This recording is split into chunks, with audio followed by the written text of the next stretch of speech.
one of the other things that happens when folks simply the act of eating together with your children. This was just 4 meals a week, and it could have been any meals. And they did this on low income families. All right.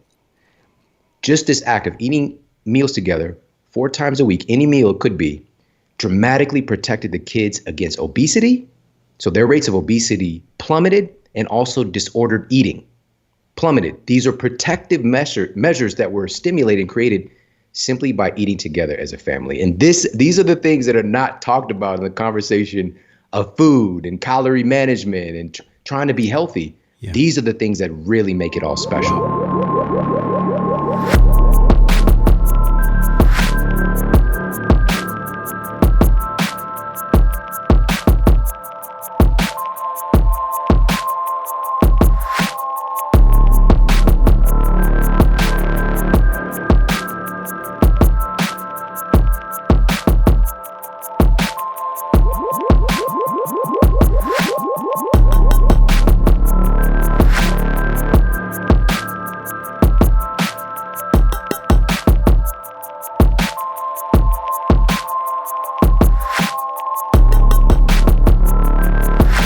This is Josh Trent, finally back on Facebook. You recognize this man on my right or my left. This is the one and only Shawn Stevenson. Shawn, welcome to Wellness Force, man. Welcome to Facebook Live.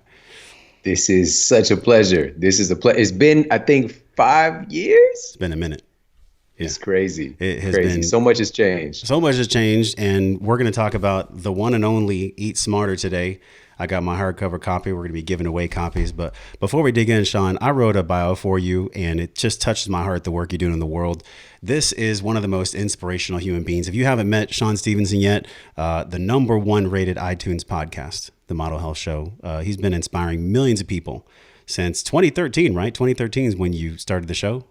That's when this show started. Yep. I had a little previous thing, but yeah, please continue. This is good. So you have this powerful and authentic presence, but this is what I get from you, and this is what all of us are going to feel today. You have the science and you have the spirituality in the story. So you kind of meet in the middle, right? Whether you're spiritual or scientific, Shawn, you know how to talk to people, and you're the author of Sleep Smarter, the 21 Essential Strategies to Sleep Your Way to a Better Body, Better Health, Better Success. But this book, Eat Smarter, that we're going to talk about reverting the metabolism, upgrading the brain, and transforming your life. Shawn, your work is a testament to the astonishing power of the human spirit, what you've been through, all the obstacles, both in the past and maybe the past couple of years. You really remind us how to choose love and to choose to be of service. Such an honor to have you on the show today. You know, you talk about stacking the odds in our favor. And this book is a huge stack of positive odds. But let's talk a little bit about what even got you to write this book, and also your story. You talk on your show, you call it the superhero origin story, right? That's what you say. I love that. And I know you're a big fan of like the Marvel comics and Silver Surfer, things like that. But what even made you ignite the spark in your brain to write this book? Was it something that your audience was asking for? Were you feeling in your heart like, yo, this is what the world needs right now? What was it? Was it a combo of both? Yeah, that's such a great question. And, you know, and I'm going to be 1,000. I'm going to talk about things I haven't talked about because we talked about this before the show. When Sleep Smarter came out, I wrote that book. It was really, I didn't know what was going to happen with it. I just felt like it was a big gap missing in the conversation about health and wellness. You know, there's 1,000 different diets and diet books and programs and, you know, fitness instructors and personal trainers and gyms and yoga studios. All of these wonderful things are now sprouting up. But this was a conversation that wasn't being had at the time. And so being somebody who's been a research scientist, clinician, and just being in this space for 19 years, I just dug into the data. And because I was having patients coming in, you know, working as a nutritionist, coming in every day. And we were seeing such great results by getting people's nutrition really dialed in and their fitness program. But it took me about 5 years in clinical practice before I started asking people about their sleep. And when they started to tell me, I could not believe what people were saying to me. And so this was finding that gap that ironically sometimes would kind of keep me up at night, just like, why is this person not able to normalize their blood sugar when these other 80% of people were? And finally, once we got their sleep normalized, the blood sugar normalized, the weight came off, their blood pressure normalized, if they were on Lisinopril or statins, everything got better. But here's the big key. I know that people want change, but they don't want to change that much. And so that's why I dug into the data to find what are some clinically proven things that are simple for people to do, that they can get the results and not have to turn their entire world upside down. So Sleep Smarter came out and it just went crazy. I had no idea that that would happen. I just wanted a piece, something to give that could go on without me being there, you know, because I know that people on one-on-one context, even if they listen to the show, it's still a minutia compared to the virility of a book. Mm-hmm. And so that really put me in a different stratosphere as far as, you know, the folks that are working as nutritionists. You know, then, you know, I was on Dr. Oz, I was on all of these major network television, national radio, become the #1 health podcast. All of these things happened, but I wasn't trying to be a sleep expert. I was just sharing the data. This book was the book that I always wanted to write, you know, because food was there's many paths to the goal. There's many bridges that can get you into the domain of real health. And for me, that bridge was food. Food isn't just food, it's information. And it really started to change me from the inside out. It changed me. One of the side effects was I started to think differently when I started to put different foods into my body. And that was the bridge for me. So, but here's the part that I don't usually talk about. When Sleep Smarter took off and it became an international bestseller, and by the way, agents, publishers, they were trying to talk me out of it. They were like, you should just do a book on this, you know, keto's starting to get high. Why were they trying to talk you out of it? Because a niche book on this topic, it was not seen before to have success ever. Sleep Smarter became the most successful sleep wellness book. And I know like the top sleep doctors in the country who've written books. You know, they might say, you know, sell a few thousand copies, maybe 10, 20,000. We sold hundreds of thousands of copies. And part of it is the data, because I'm a very evidence-based, like logical person, but also making it fun and making it enjoyable to learn about a topic that's so weird. Like, what is sleep? It's super weird, you know, but making it fun and approachable. But so they were, you know, even back then were trying to talk me out of it. But once the success happened, then everybody's like, when's the next book coming, Shawn? What you got next? What do you got? Literally before a year was even over. And I'm just like, whoa, like this book hasn't run its course and did the things it needs to do. Mm-hmm. And this was back, I think this was 2014, maybe somewhere around then. And just now, just 2 years ago, I started writing Eat Smarter. But it was years, again, people ask how long it took. It really did take me decades to write this book because it's my life experience. But also, you know, there's over 500 peer-reviewed studies and just going through all this data. And I knew something. Last piece I'm going to share here and why I wrote this book and to tell you heart to heart why I wrote this book, what's sandwiched into it. Number one, we have to give people what they want. So I'm providing the very best data to date on how food controls our metabolism, but in a way that's never been done before. I'm taking people behind the scenes and teaching them how their metabolism actually works. What are the hormones involved? Where does fat actually go? How does the process work? And demystifying it, you know, taking the complexity out of it, that again, the publishers, they'll say without saying, agents, that people aren't smart enough to know these things. This is why there's so many cookie cutter diets and why there's so many like eat this, not that, telling people what to do. And I really, again, I had to fight. I had to fight for what everybody's receiving right now and let them know it's not that it's too complex for people. We're smart as hell. Yep. It's just that you guys like to make it overly complex. The people where you get the data from. And so I took that part out of it. What are the specific foods and nutrients that control fat loss related hormones and satiety hormones? And so that's the first part of the book, giving people what they want. But what we really need and what is, you know, in section 2 of the book, really in the heart of the book, is how food controls our ability to connect with other people, how food controls our ability to have empathy and patience and a perspective take, and even our proclivity towards aggression and violence. I didn't know this would happen right now, but I kind of did, you know, because I grew up around it. I saw in my environment, like there's something not right here. There's something not really matching up in our communication. I think you've said this before. You've said ever since you were kind of like small, I know I felt this, there's just this like background tension in society. And a lot of that has to do with the food that we eat, which is why your book is so pivotal. But what's fascinating about this core section is like when we eat food, it makes us feel things, right? It makes us have different emotional reactions, whether good or bad, if you want to label those. The one thing that I love most in your book, you talk about your grandma a lot in your book. And on page 242, you talk about being home for dinner, food, love languages. Let's go right to that, actually, because it dovetails with your story about your injuries and what happened to you when you were a kid that taught you kind of like the pitfalls about food. And one of the coolest things you said we might be under the delusion that we're making choices about what we eat on our own free will. But if you research, it clearly shows and indicates that what you eat is heavily influenced by how you eat, and more interesting, with whom you're eating. That right there, the food love languages, like we all know about our love language types, right? For me, it's like words of affirmation and personal touch. I had never thought about food in that realm from that kind of lens. Can you talk about that? And then also what it was like for you as a kid, with your grandma and your family, and just cross those for us, please. Yeah, thank you so much. And that's my grandma's picture back here on the shelf. Shout out to grandma.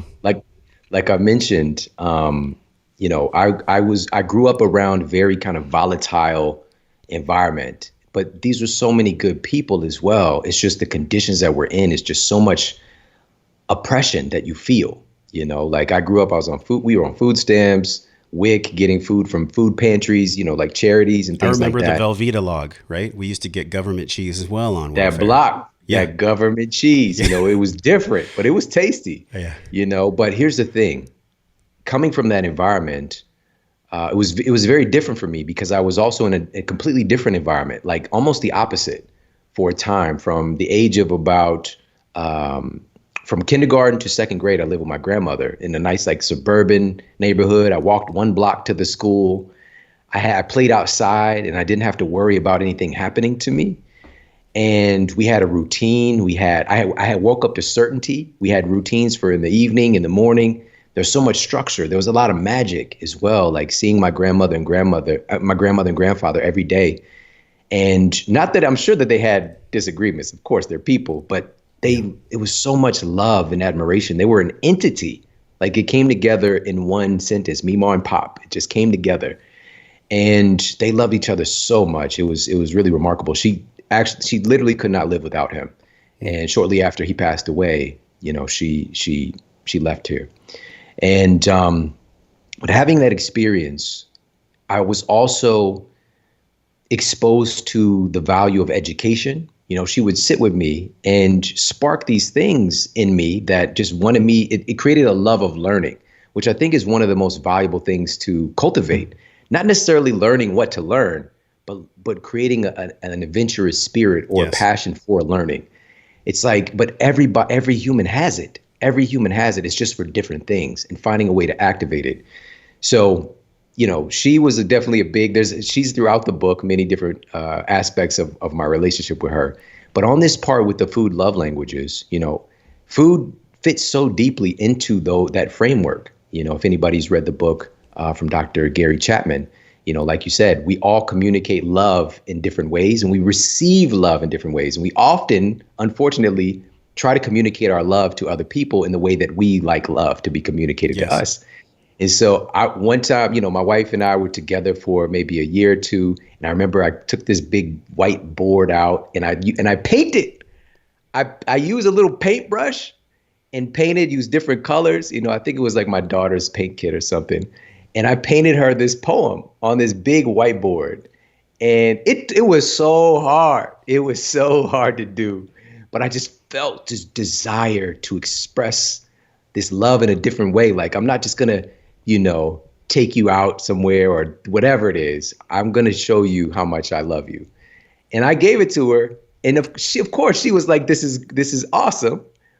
But it wasn't the response that I was looking for because that's not her love language.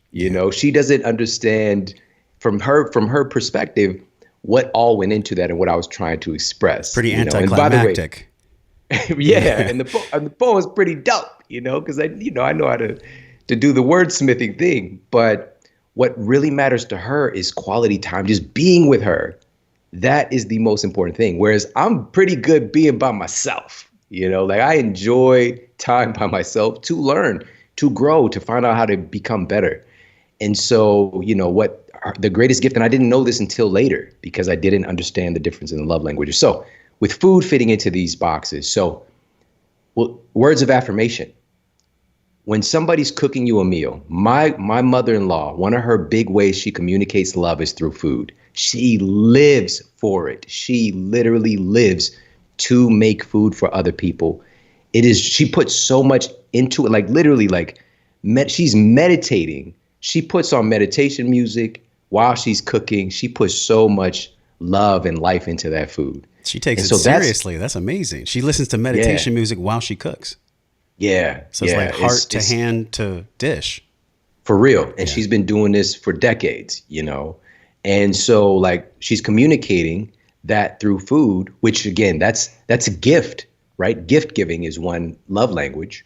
But in return, those words of affirmation for how good the food is, man, that really gives her life. That really makes her feel significant, right? So giving gifts in the form of food, maybe one of the greatest gifts that she gave was when my wife, when she had our son, our youngest son, Braden, and my mother-in-law brought over food for several days to take that off of our plate. It was such a wonderful gift to give. And to speak in this love language that really mattered. Physical touch, right? Physical touch is another love language, and how we communicate and receive love. Nothing fits more into that category than food does. Food is something we take from the external world and put it inside of our bodies. Yes. It's so intimate, and it literally becomes a part of us. It touches us like nothing else can. It is so remarkable because your body it's a miracle, really, taking this food stuff and turning it into you stuff. It's such a powerful process. And I love this because I think about the way that we take in water. Our body's 90% water, something like that. The food and the water that we take, it actually imprints our cells. That's the part that trips me out. And you talk about the science of that in the book too.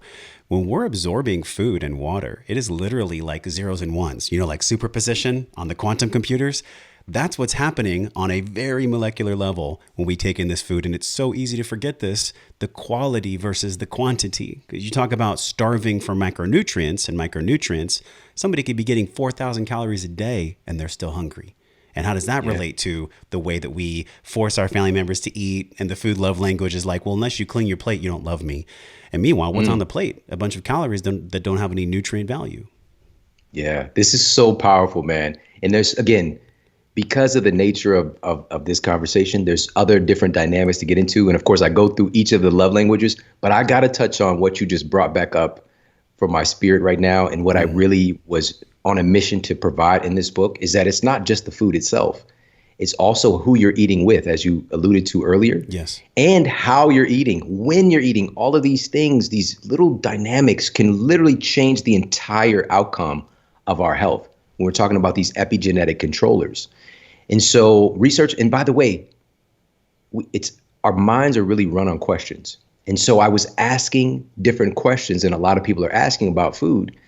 And the funny thing is the data exists, but a lot of people don't hear about these things. So researchers at Harvard, which is, again, one of the most prestigious universities in the world, really. I've heard of them. Researchers at Harvard, right. So these researchers discovered that families who consistently eat dinner together had a far higher intake of the most essential nutrients for human health and also protection against diseases. And they also had a far greater consumption of processed food and soda. Just this simple act they identified after factoring in so many different things: age, gender, socioeconomic status. The act of eating together made families healthier. And I can, again, from my experience, when I lived with my grandmother, we ate together. At least one meal a day. Living with my mother and my stepfather, I can count on my hands besides a holiday, how many times we ate together. I'm not kidding. In the 10 years or whatever it might be that I lived in the house, 11 years, 12 years, I can count on my hands. We would often eat at the same time, but it's more like a free for all. Me and my brother and sister grab some food, we go sit somewhere, a lot of times in front of the TV, playing a video game, just on the go. We didn't have that structure, which entails a little bit more conscientious procedure in creating the meals. This doesn't mean that you can't order out or have takeout or whatever, eat together, but there's also something interesting that happens with humans. We're the only creatures that like get together, sit around, and it's like, quote, breaking bread. We actually do this whole thing. But why do we do it? What it does, it actually helps to activate our parasympathetic nervous system and decrease that fight or flight sympathetic dominance, right? It improves digestion, but also by its very nature of the intentionality that goes behind creating food or preparing food for your family, it improves our outcomes of the foods that we're actually eating. And so I shared not just the study from Harvard, but also about 3 other studies that reiterate this in different forms in the book. And one of the other things that happens when folks simply the act of eating together with your children, this was just 4 meals a week, and it could have been any meals. And they did this on low income families. All right. Just this act of eating meals together 4 times a week, any meal it could be, dramatically protected the kids against obesity. So their rates of obesity plummeted, and also disordered eating plummeted. These are protective measures that were stimulated and created simply by eating together as a family. And these are the things that are not talked about in the conversation of food and calorie management and trying to be healthy. Yeah. These are the things that really make it all special. Wow. I just got to pump the brakes right there because this is so big. Like for everyone watching and listening, it's not just about what's on your plate. It's literally, whether you call it epigenetically or, you know, Dr. Zach Bush calls it like the redox system where we're microbiomes talking to each other within 6 feet. There's a lot of things that our eyes can't see that are actually going on. One of those is love. And that's something that's like peppered across all your content, everything you do, whether it's a study about mask wearing and digging into the research to educate people about the dangers of mask wearing and maybe the appropriate time to wear a mask. But what's really pivotal, and I want everybody to really feel this, is like when you sit down with people that you love and you're creating that connection where there's food that's an act of service, it's an act of love, there's so much more going on than digestion, protein, carbs, and fat. I mean, it's like a big deal. And thank you for mentioning that because so many people look to you for science. But I think I've always looked to you when I look back at your work and really diving in 2016 is when I found you, 2015. You always have this way of explaining things where it's like from the heart, but it's also trustworthy science. How do you navigate that? Because a lot of people, they get stuck in like the intellectualization of food. It's like all macros, all carbs, all protein. And then some people are super woo-woo. Like they're just like, it doesn't matter what you eat. It just matters how you feel. It's like, well, there's a middle, right? How do you walk that middle, man? How do you, in all your research, I mean, you probably went through 6 feet of paperwork to build this book. Yeah. So how do you maintain that middle and not get pulled in either direction? Thank you. And this is such a great question. I have to say there's this battle always over nature versus nurture. I definitely see myself as somebody who's more logical, rational, reasoning type person, you know, very analytical and questioning a lot of things, you know. But we have to go through seasons. We have to go through phases to develop these muscles and these capacities. So my mother-in-law that I mentioned, when I was 25 years old, she's been teaching meditation now for about 40 years. And she taught me meditation. It was a class. And I was very like, what is this? You know, okay. But my wife really sold me on it. She's been meditating since she was 2. And, but she had kind of just stopped, but her mom like developed these new meditations. And so I went and I proceeded, but she spoke to my analytical mind. Like she went and like talked about how these chakras were in alignment with certain glands. That's right. And I was like, right okay, there. yeah, I know about the thyroid, right? And I'm just like, oh, the Vishuddhi. Okay, I get it. The Anahata, right? You got the heart. And so so I suspended my disbelief because it really kind of, and this is what I picked up from her. She is one of my greatest. She's like my Yoda. All right. She's my much cuter Yoda. Well, no disrespect to baby Yoda. Groku. No, he has a name. So people just be like, it's not baby Yoda. So she's that for me because she did the thing that I now do for many people. She spoke to the part of me that got me to open up. And once that happened, I suspended my disbelief and I engaged in the meditation, and it changed everything. Like I closed my eyes and I woke up. This was the first time that I realized that I had never had a conscious thought in my life. I was thinking, and I was, I did well in school. I did well in all these different things, but I wasn't aware that I was aware. I wasn't aware that there was this process happening. And I could see it now. All of a sudden, there was this separation that took place, and I could see, but it was always there, and it's always united. But I could see that I could choose my thoughts. I could choose my feelings. I'm not a victim, And so I woke up, and it took a number of years of reintegrating myself into society again, What year was this, because Shawn? Where were you in life at this point? I was in college still. I Yes. was 20, yeah, I was 25 years old. So, and by the way, if you're wondering why I was 25 in college, I graduated, I think I was 26 or 25. Maybe I graduated shortly after. But even in college, I never met anybody. I didn't know anybody personally who graduated from college, outside of my teachers. Nobody in my environment, nobody in my family ever, college just wasn't a thing. Like I didn't know what that looked like. Yeah. And so when I did this thing, when I was in high school, I was a scholar athlete, student advisory. I was the first year this program came into existence where you could take university course, St. Louis University. While I was in high school, I was one of the first students to be able to, that was accepted into the program, yada, yada, yada, right? But I also got kicked out of school my entire junior year for fighting, for the entire year. I graduated in 3 years of high school. And it was a miracle because of my environment, the way that I'm raised, my perception. We solve our problems through aggression, through violence, even if I don't want to. I didn't want to fight. I tried to avoid it. But in my mind, it's just like, it's going to come to this, And so all the things I had to kind of overcome psychologically and just being able to manage myself. The same thing happened in college. I got kicked out of college for fighting. Who does that? Like, it doesn't even make sense. And I don't want to hurt anybody. You were just doing what you learned. I mean, this is generational behavior, generational really trauma and violence that's passed on. And God bless all parents, right? It's like they do the best they can, but they give you these gifts and then you become either aware or not. So it's like, I love you, but I don't want that behavior. So I'm going to do this work to have a new being come through me, or I'm going to live it out the other way. There was something unique about you that made you choose your own path. Because most people, if they came from an environment that wasn't loving, that was violent, that maybe the food wasn't there, like was scarce. I mean, you've been through it, man. Like, people know you. I've listened to your show, and we have a lot of links in the show notes for this podcast. Like, you were not given this like gift of linear path where you were supported and loved and cherished. Like, you've been through it. So I'm curious, like, what is it about your soul? It's kind of a deep question. I promise we're going to get back to the food. But there's something about your soul, like your unique soul purpose, soul compass, whatever you want to call it, soul contract here on planet Earth, that made you choose to not be a victim after all your injuries and the neighborhood you came from. What is that about your soul that allows you to give your gifts and choose that individual path of your soul instead of just repeating parents and grandparents? Yeah, that's another great question. And you just said the word choose, because I believe, and by the way, that experience of, getting kicked out of college, I was out for a couple of years.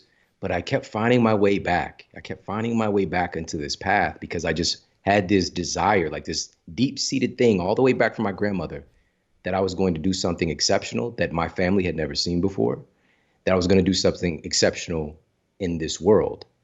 And having that seed kind of planted, but going through all the processes necessary, you can't have a statement like that or belief like that without becoming the type of person that can actually handle and create that change.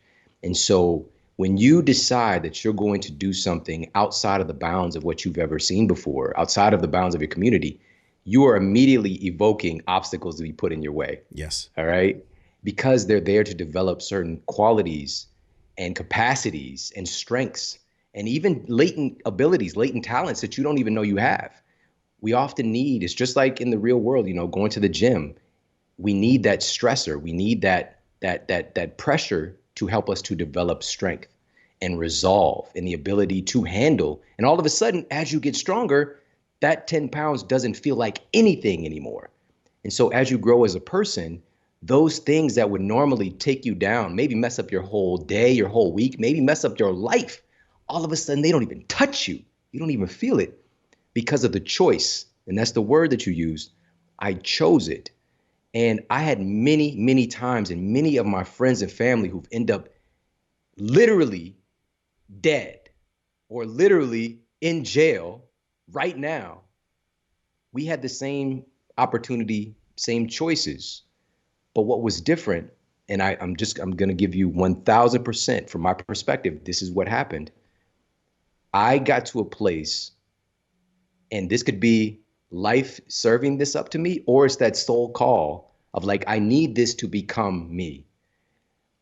I lost everything, like the thing that I identified with. I was always a very capable, even in the fighting. Like I just felt like I could handle myself. I can handle anything. I felt much more like I could just, whatever comes, I can handle it. I got it.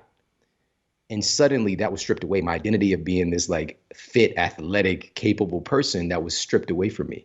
My health, the physician, when I was 20 years old, putting the MRI up, he told me I had the spine of an 80-year-old man, this degenerative disc disease, two herniated disc. And I was just in so much pain. I couldn't really move around. My body was revolting against me.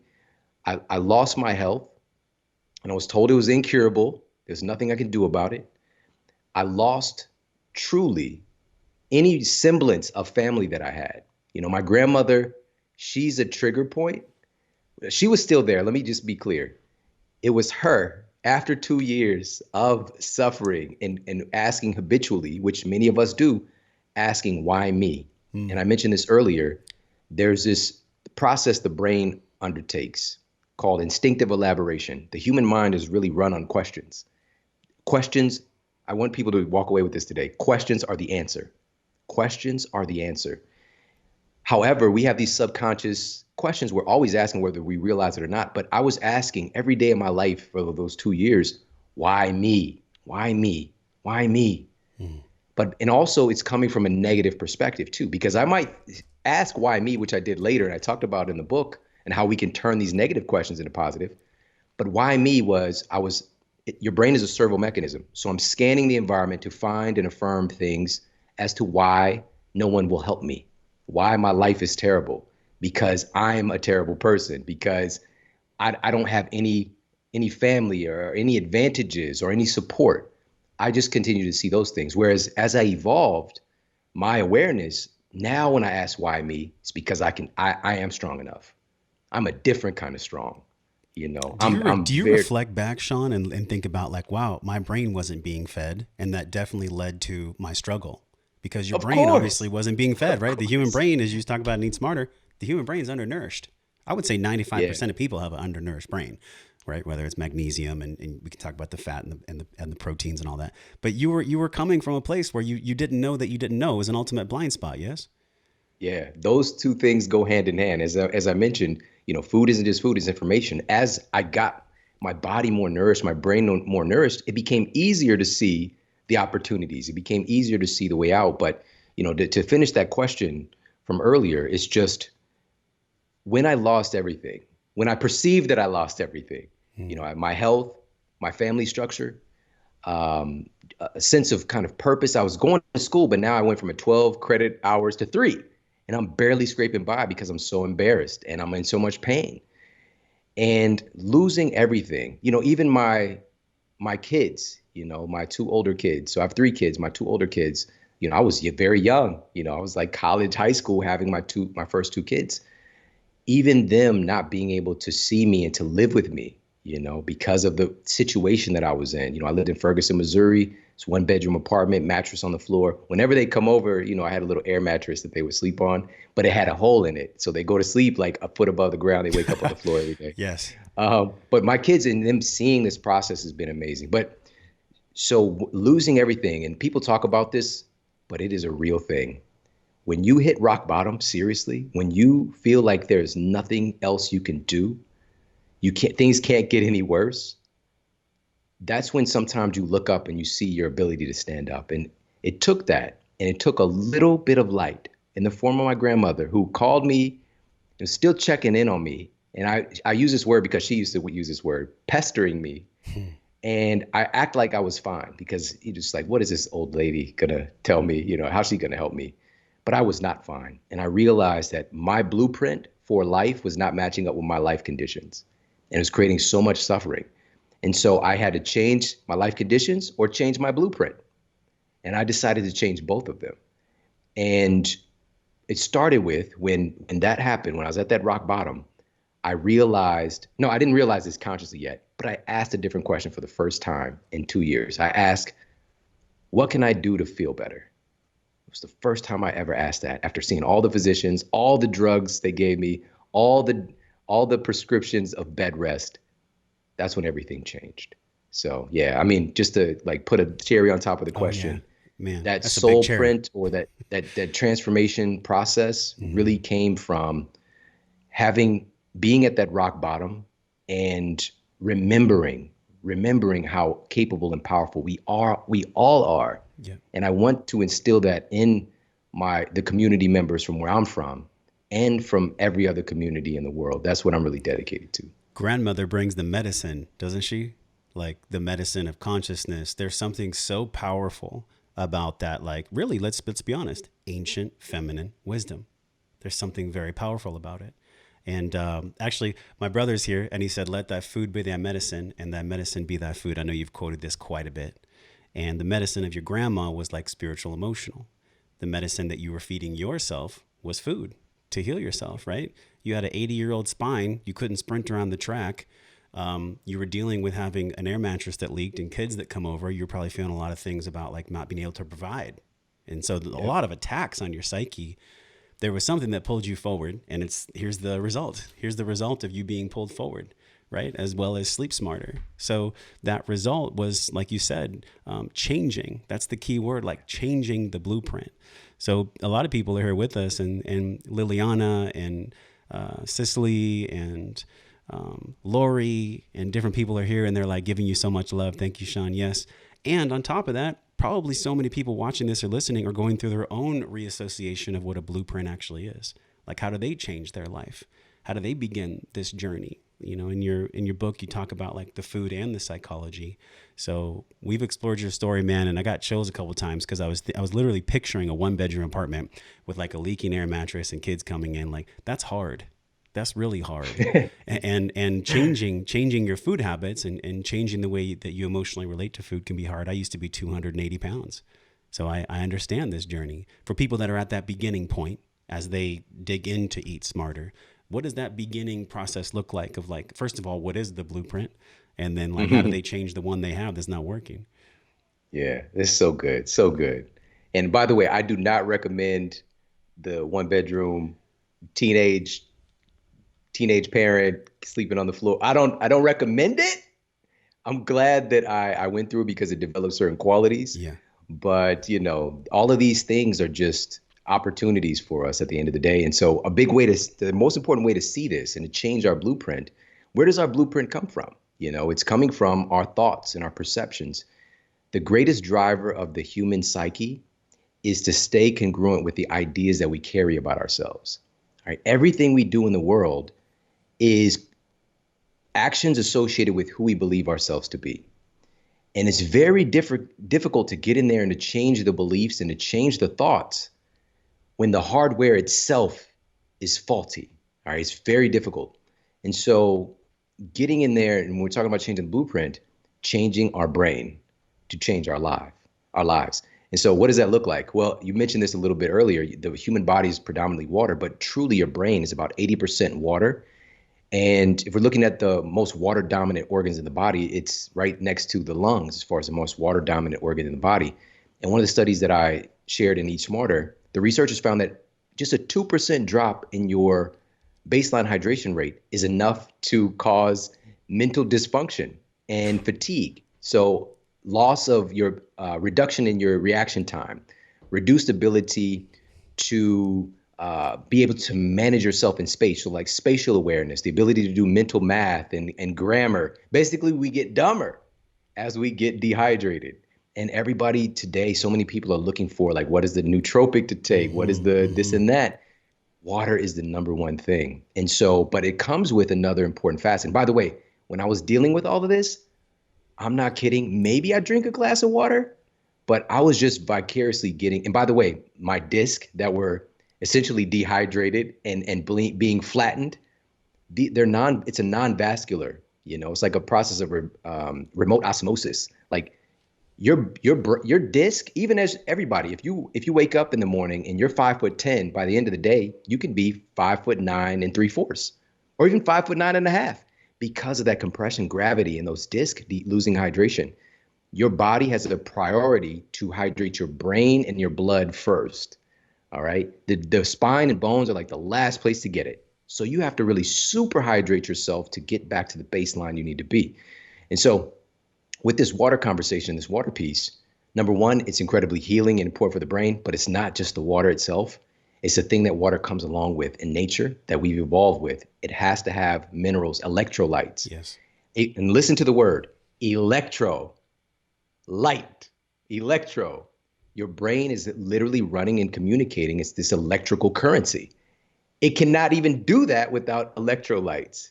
And so we go in and look at the data on this and how powerful sodium is for hydrating and improving cognitive performance. And there's a lot of nuance there. We're just going to cover some, touch on these things. Can I ask real quick? People don't know this, the sodium potassium pump, just like in nature, there's high, low pressure. That's huge of what you're talking about. If there's no sodium, the pump can't pump. Listen, and I think that a big part of it is the issue with lexicon, because sodium is a little bit of a bad word. Okay. Because like high sodium is associated with high blood pressure. And we associate sodium and salt. And they're two different things. Salt, we got, sodium chloride. It's high it's for many of us, it's our highest source of sodium intake. But the salt we're exposed to is this heavily refined, like denatured just crap. Yeah. Whereas, again, our ancestors, these were things we look for as we evolved. We got to set up our communities around where we got water access, access to food, but also salt was very important. Salary, like the name salaries derive, salt is derived from that, earn your because salt. they were paying people in salt, it's so valuable. So, but one of the other ones, and I just got to throw this in here, especially with cognitive performance and being able to change your thoughts, change your mind, improve your ability to think, magnesium is so critical. And one of the really cool studies that I shared, and again, this is a peer-reviewed study in one of the most prestigious journals focused on neuroscience. They took folks who were between 50, 70 years old who already have confirmed cognitive decline. And by increasing their intake of magnesium and then rescanning their brains, rescanning and reevaluating them in cognitive skills tests, these folks, by simply improving their ratio of magnesium in their bodies, had brains that were 9 years younger, that performed as if their brains were 9 years younger, just by improving their magnesium levels. This is not a joke. It's not just, magnesium's good for your muscles. Magnesium is responsible for over 650 biochemical processes in the body. And what that means is that 650 things your body cannot do or can't do efficiently if it's deficient. And it's the number one mineral deficiency. The data, the best data that we have, which shared in Eat Smarter, is that 56% of Americans are deficient in magnesium, chronically deficient in magnesium. But truly, I believe the number is much higher because it has so much to do with modulating stress. So there's a couple of things. I got to share one more. Please. One more. Yeah, we had a question specifically about dosage too. So I know you're not giving medical advice, but maybe you could let Liliana and Melissa or people know, like, what do you recommend a certain amount of magnesium? Does it depend on body weight? This is a really great question. And this is what's different about Eat Smarter than other nutrition and diet books with the different guidelines. Every single person has a unique metabolic fingerprint. And there's no two people that are alike. And there's so much cookie cutter data. Even the RDA recommended daily allowances for different things, they're often just bare minimums for you to not become deficient and develop a disease. All right. They're not even about what's optimal or what you need versus somebody else. Because based on your diet, based on your stress, based on your environment, all these different things, you need different things than other people. Based on your microbiome, based on what's happening with your brain, your levels of inflammation in your hypothalamus, all these different things. So it depends. What I'm doing in the book is continuously giving you these pieces so that you feel truly like, oh, this is something that I probably need to add in for myself. Yeah. And so in the domain of magnesium, I could tell you this, number one, and most importantly, we just want to increase your intake of magnesium-rich foods because your body our genes expect us to eat magnesium-rich foods. And it has an intelligence to be able to garner and to use magnesium efficiently and to not overdose. But let me be clear, this is what's most important with this conversation. When I was in my nutritional science class, I was taught you're supposed to, have these essential vitamins and minerals and take a multivitamin to get it. There are so many different types of magnesium. There's so many different types of vitamin C. There's so many different types of omega-3s. There's so many different types of even B12. Like B12 is supposed to be a B12 vitamin. There's four. The list goes on and on. Food has all of them. When you're taking a synthetic supplement, is that the kind you really need to do the things you want? So food first, where are we going to get it? Anything green is going to be a good, and we talk about this as well, that, nature is giving us some indication of nutrient content based on color, based on the way it performs in nature, some of the things that it does, and even the flavors, the way that we evolved. If we were talking about just natural human evolution, how we're connected to the planet, which we really are. Yes. We developed this thing. It's called post-ingestive feedback. All right. And so we talk about the science of flavor.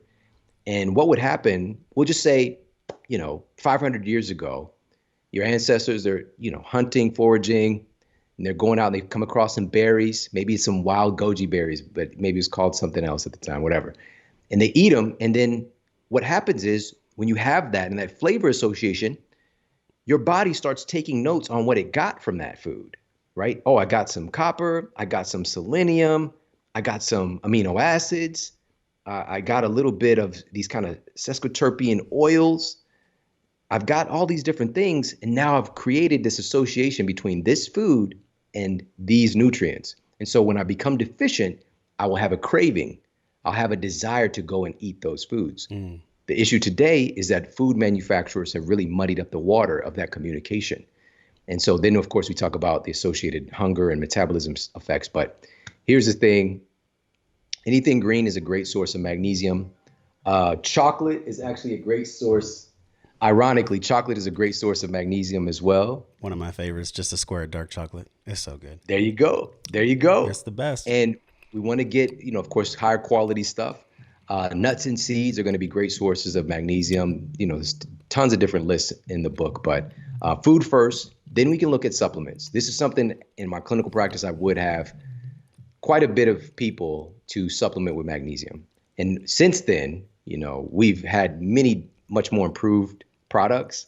I like things that are still earth-grown nutrients and not like some synthetic chemical, whatever, isolated thing.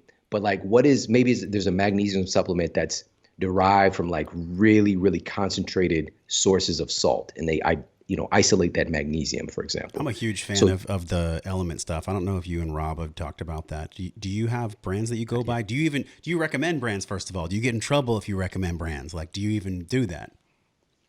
I do from time to time, especially if I'm using it on a daily basis. I have tried it, but I haven't talked with Rob yet, and I don't use it consistently. Yep. I tend to like experiment with just a couple of things at a time, to see what it does. And so number one, food first, supplements, and then also there's topical magnesiums as well. And the great thing about it is that there's a little bit of an intelligence of the body to absorb essentially what it can use. So magnesium sulfate, right? That's Epsom salt, right? But then there's like these wonderful magnesium sprays and things like that. But again, you want to make sure that they're not coming along with potentially dangerous, chemicals. We don't want that. We just want something that's, very, from quote, earth-grown nutrients and earth-grown sources. It's very clear, food first, and we're doing like a scratch of the tip of the iceberg for Eat Smarter. Go to Eat Smarter book right now. There's a 30-day program that's involved in this too. And also, Shawn, we're going to give away 3 copies, man. We love you. We love your book. So you guys watching and listening right now, please just leave us a review on iTunes, like an honest review. If you like it, cool. If you don't, tell us how we can get better. Tell us what you thought of Shawn.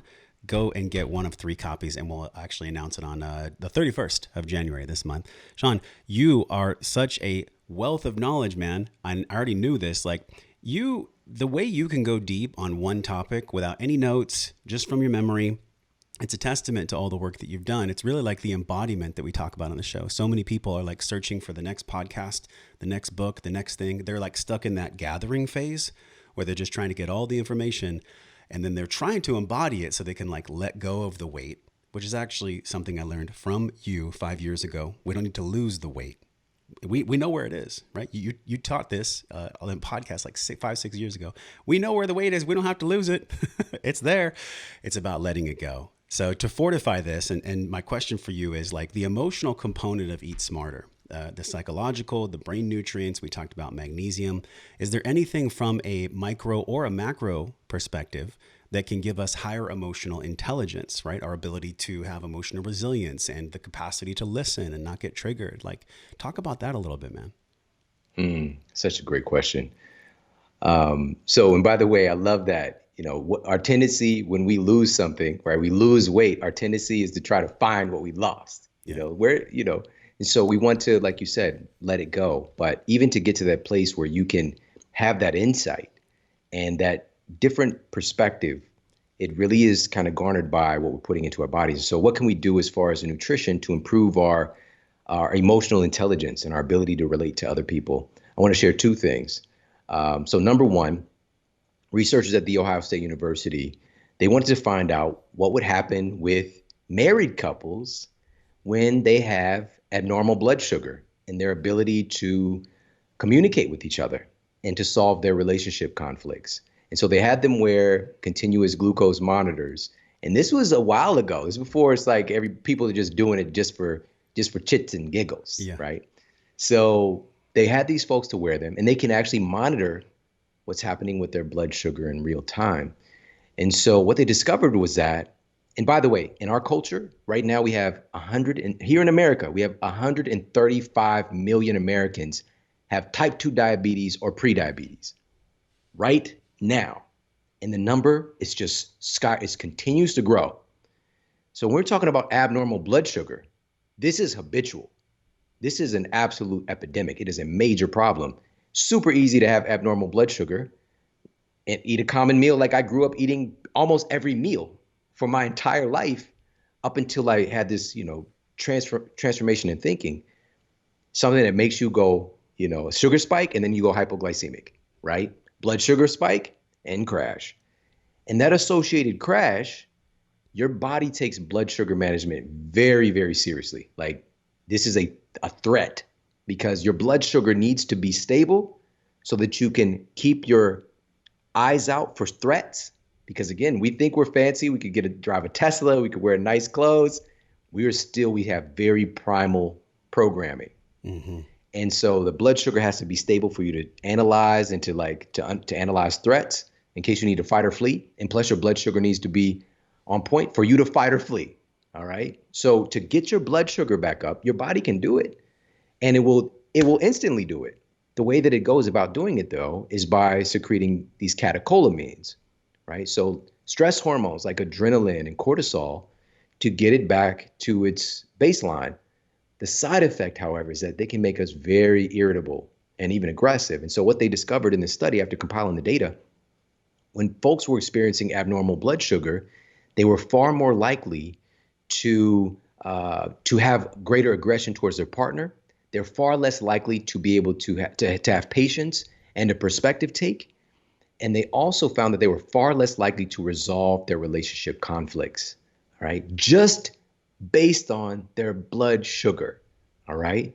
So when we're talking about being able to have empathy and to have patience and understanding the ramifications, what's happening in our environment around us, most folks are habitually experiencing abnormal blood sugar. And it's just creating, they don't even realize this term that we use in science called, it's called hangry, but we take this very seriously. It's Yes. a real thing. And so coming out and thinking that we're in control of our thoughts, feelings, and emotions, these issues we're talking about, this was with people who are in married relationships who probably love each other and wanting, and by the way, I don't usually share this often, but part of what they did in monitoring how they felt about their partner, they were using like one of those like voodoo dolls where you stick a pin, like how many pins do you stick for your, for your mate this evening, which is really messed up. It's really messed up. But so that's part one, is making sure that we are eating in a way that we can keep our blood sugar stable. And for most folks, by the way, it's going to be unique to us. We get into that. But for most folks, it's just going to be eating real food, just avoiding some of the crazy, whatever. I mean, just the stuff that we grew up eating. Yes. So that's one side. But let me give something very specific here, and something helping to modulate and regulate our blood sugar, but also making us more emotionally intelligent and more stable and patient. And this is omega-3 fatty acids. All right. The data on this is absolutely insane. It's crazy. I talk about this pretty much in every chapter of the book because it just keeps showing up on the metabolism side, the cognitive side, the sleep wellness side. And the reason that it's so remarkable is that it's one of the few nutrients that very clearly makes your brain work better. And so what the researchers discovered, so I'll share two quick studies. One, we'll just talk about cognitive performance. So this was published in the American Journal of Clinical Nutrition. By simply increasing folks' consumption, and this isn't just omega-3s, it's DHA and EPA, okay? Not ALA, not the plant version, which I'll give some advice for folks that aren't eating animal You can talk products to or the consuming vegans. animal products. Okay. Yeah. Yeah, we have We to. want to give them love too. It's Yeah. inclusive. It's inclusive for all walks of nutrition. Yes. And so what they found was simply so first of all, they have a baseline performance in their memory. By increasing their intake of DHA and EPA within a matter of days, dramatically improved their memory. So we can talk about declarative memory, explicit memory. The list goes on and on. On paper, they got smarter by improving the intake of this one nutrient. That's good. Here's the other side, and this relates to our inability to manage our emotions. Oh, this was really messed up. This is crazy. So these researchers, they mapped this out, and they were using MRIs to actually look at the brain itself. And they found that the folks who had the lowest intake of DHA and EPA had the highest rate of brain shrinkage, accelerated brain shrinkage. The baseline was 1.2 teaspoons a day. Anything lower than that, accelerated brain shrinkage. When we're talking about managing our emotions, and we're talking about the executive part of the brain, the prefrontal cortex, when we're talking about the amygdala, which is much more emotional and much more concerned about survival of self than putting yourself in someone else's shoes, all of these parts of the brain literally start to lose life. And this is something that's not talked about, that literally if you're deficient in this nutrient, your brain is going to shrink. Another thing that's associated with brain shrinkage is as our weight goes up, our brains get bigger. All right, as our body fat, as our body mass index goes up, our brains get smaller. And this is Dr. Daniel Amen, really good friend. And actually his quote is on the book, but he does SPECT imaging. So he actually looks at the brain and he sees this stuff. It's not just hearsay. It's not, oh, I think you have a chemical imbalance. We're going to look at the brain and actually see what's going on and not guess, right? So in the intake, and by the way, this isn't like shrinkage that just because it's cold outside, like you get into the cold plunge and you get a little shrinkage. This is like long-term. We've all been there. This is like long-term, mess up your life, mess up your brain, mess up your ability to have emotional intelligence and to regulate yourself and your decisions when you're deficient in these things. And last, I got to share this really, really quickly. Please. This hits the forefront in a study that was done on prison inmates. And we have a visual of what that looks like, right? Aggressive, rule breaking, all these different things we might think about. It's unfortunate, the situation. From the perspective of science, it's a great place for a study because it's a ward study where you can track everything that's happening in real time. And so what they did was they gave a certain group of prison inmates improved nutrition in the forms of vitamins, mineral, and omega-3 supplements. All right. And these are going to be from whole food sources. Okay. And then they gave another group of inmates placebos. 4-month study, compiled all the data and their results. The inmates who were receiving improved nutrition in the forms of vitamins, minerals, omega-3 supplements had a 40% reduction in behavioral offenses. And they had a 37% reduction in violent offenses simply by improving their nutrition. And specifically, the thing that really stood out to me, because it's going to be coming from a whole food source versus this synthetic whatever, is the omega-3 supplements. All right. It literally makes you better able to self-manage, because in that situation, your prefrontal cortex that has social control that is able to distinguish between, if I take this action, this is going to happen. I don't want that to happen. Let me change my approach or my action, right? Let me make another decision. That part of the brain, when your brain is malnourished, it can't do its job effectively. Not to say it's impossible. It's just a whole lot harder. Wow, man, the seeds you have planted in our mental garden, I hope and trust they're going to grow with everybody, because I think about the EPA and the DHA, and like, you got to pay attention to the source, by the way. So if you're eating fish that are fed soy, you probably don't want that EPA, DHA. So there's some great sources out there. You go into that deeper in the book. But the one piece about this that's huge, and I'm not necessarily a religious man or a biblical man, but I believe it's in the Bible. The spirit was willing, but the flesh was weak. So the flesh was weak because the brain couldn't do what the spirit was asking the body to do. There's this interrelationship between mind, body, spirit. It's not just a cool wellness phrase, right? It's real. So how do you approach that in conversations with clients? And by the way, do you even work with anybody individually anymore? Do you have group programs? Like, how do people get involved with you? I know there's the 30-day process. You can go to eatsmarterbook.com. But how do you cross this chasm? How do you connect the mind, body, spirit for people that you even work with, if you do, or in your group programs or in your work? That's a great question. And thank you for the directive with the book as well. And folks that are listening live, this is crazy what I'm about to say. You know, again, coming from where I come from, but when Eat Smarter came out, it became the #1 new release in America of all books, which is crazy. And the books actually sold out on the biggest book retailer, on Amazon. Yes. So right now, you can't get it at Amazon, but you can still get it. It's restocked, barnesandnoble.com, target.com, also Target bookstores. The bookstores have them, you know, even if you go to Amazon bookstore, somebody just sent a picture. And go to Shawn's Instagram, because sometimes he'll roll up in a Target and like sign a few copies. So go to his Instagram and see if you're in his neighborhood. I know you're in LA. Anyways, please, yeah. So cool, so cool. But all of this is just to say that I didn't expect it.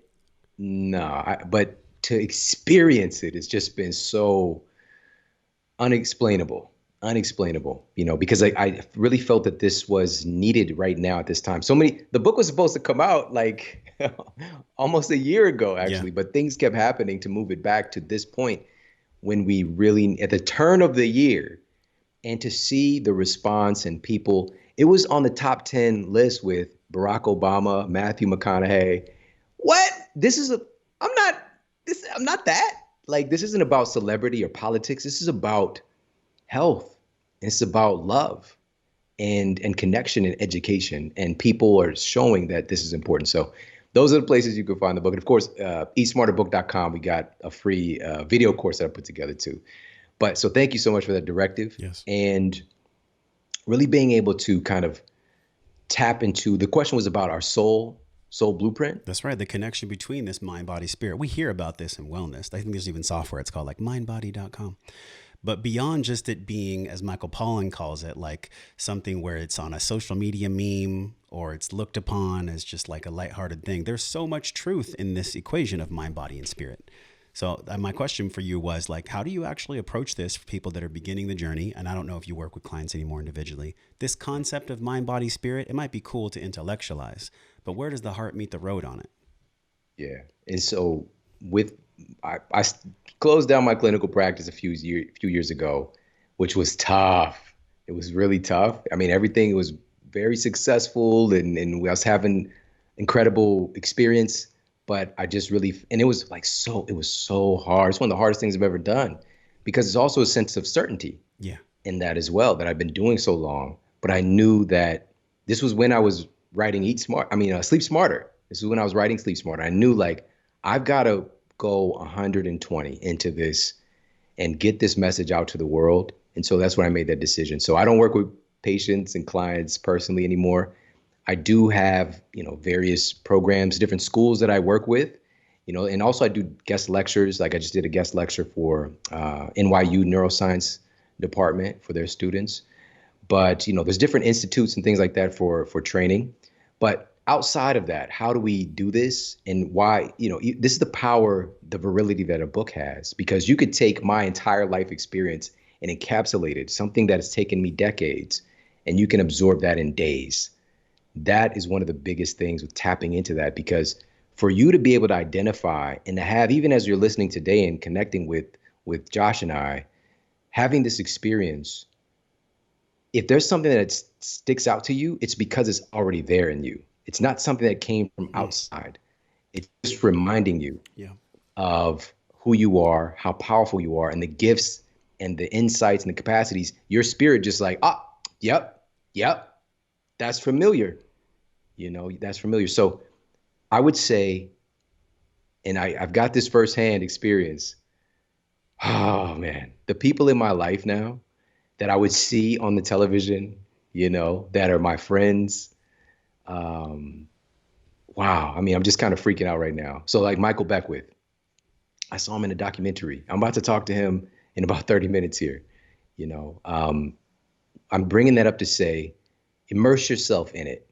Get yourself around good people. Get yourself around what he calls the beloved community and people that support you and support your greatness. This doesn't mean that they cater to you Yeah. and they tell you everything's gonna be okay all the time.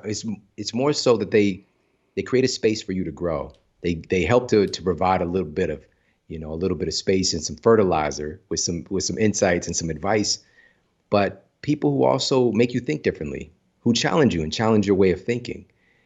Get yourself around community, good people, make it a priority. That's part one. The other part of that is because it develops like a positive perimeter that supports your growth. But the other part of that, as you do that, as you grow yourself, you start to become a light and a source of inspiration for other people. And that's really what paying it forward means. That's really, it becomes infectious. There's negativity isn't the only thing that's infectious. That's right. And disease, growth, health. We have solid data on this. We have solid data on this that health is contagious, that a positive frame of mind and solution oriented thinking and success is contagious as well. And today more than ever, you're not relegated to, only the powers that be get to know this stuff. You can click play, you can hang out with Josh and you get tapped in to something that feeds your spirit. So make it a mandate to do that every day, no matter what. Come what may, get a positive perimeter set up to simply remind you of your greatness. Man, just like we started the show, stacking the odds in your favor. So with this book, you're obviously stacking almost 400 pages of odds that are positive, the positive perimeter. I've waited 6 years to ask you this question. And with the grounds that we've covered with emotional intelligence and neurology and brain health and supplementation and the pitfalls that we scratch the surface with everything you've been through, man, your upbringing, the way that you serve now, the books that you've written, the way you will serve, and probably another book that you'll write. I think you should write something called Be Smarter, which is a combination of physical, emotional, and spiritual. Just plant that seed in your garden. How does Shawn Stevenson define wellness? We look at this axis of mental, emotional, and spiritual, but what does that actually mean to you? Not from an intellectual level, but from your heart. Like, how do you see wellness? What is wellness to you? The first thing that came up as soon as you asked that question is relationships. We're a product of our environment. We really are.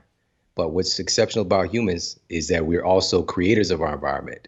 We can proactively create any environment we can imagine. It's incredible the things that we can do. But often we're using our power for little things, and we don't really understand how powerful we are. So ROR, right? There's ROI, return on relationship. I would not be here talking with you guys had I not invested in ROR. And I'm saying that from perspective. I was by myself. I was alone in that one bedroom apartment. Like I've never felt so alone. And part of that too is my natural tendency, or maybe there's that nature versus nurture thing, but just really feeling like I don't need anybody. I got this. I even told you my kind of aggressive spirit and just feeling like, whatever it is, I can handle it. Trying to save the world by yourself will kill you. All right. So I had to open myself up and kind of cure this lone wolf syndrome that I had and open myself up to working with and through other people. So wellness is great relationships. It just makes it all easier. It makes being healthy so much easier. If you're hanging out with Josh and I, and we're like, we're hungry, we're probably not going to roll up at Wendy's. You know what I mean? It just makes it, Yes. it makes it more complicated to be unhealthy. But so that's number one, and Yeah. also wellness to me. So number one is relationships, but I think it's coupled right with. So I can't say one is more important than the other. But wellness is, it all starts from your perception of who you are. You know, I mentioned this, everything about us, our thoughts. I could talk about the action, right? Wellness is being like eating healthy food. Yeah. It starts with who you believe yourself to be. And here's the cool part. You get to choose who you are. You get to decide who you are. And you get to write your story. No one else is writing it for you. Sometimes we act like I'm kind of the co-star, or maybe, you are the star of your story. And the sooner we can realize that, the sooner that we can realize that the pen is in our hands and we can write our own story and write who we want to be, the more gracefully we're going to find that place of overall wellness. With a deep breath and my hands together, man, thank you for the wisdom you've shared. What an incredible podcast. We had like so many people. Eat Smarter Movement. Somebody tagged in the comments. Eat Smarter Movement. Do you have a hashtag where people can actually follow you and engage with you about the book? You already know, and my wife, She handles all this that. stuff. We'll ask her. Yeah. So All there, right. but there's a hashtag for Eat Cool. Smarter that we follow and we engage with. But if just follow me on Instagram, I'm at Shawn Model, and I'm doing a lot of cool stuff there. I was very I'm one of those people. I'm just resistant. I wasn't gonna do Instagram. Yeah. Now it's Clubhouse. You want to build a Clubhouse. I'm just, but now I'm on Instagram and having a lot of fun and sharing a lot of cool stuff. Cool. Everything's in the show notes, eatsmarterbook.com. Shawn, thank you from my heart to yours and everybody with us. Thank you for coming on the show. And until we see each other again, maybe on the Facebook Live, I'd love to have you back on the show to talk about relationships and the ROR. Until that time, Shawn and I are both wishing everyone with us love and wellness. We'll talk to you soon.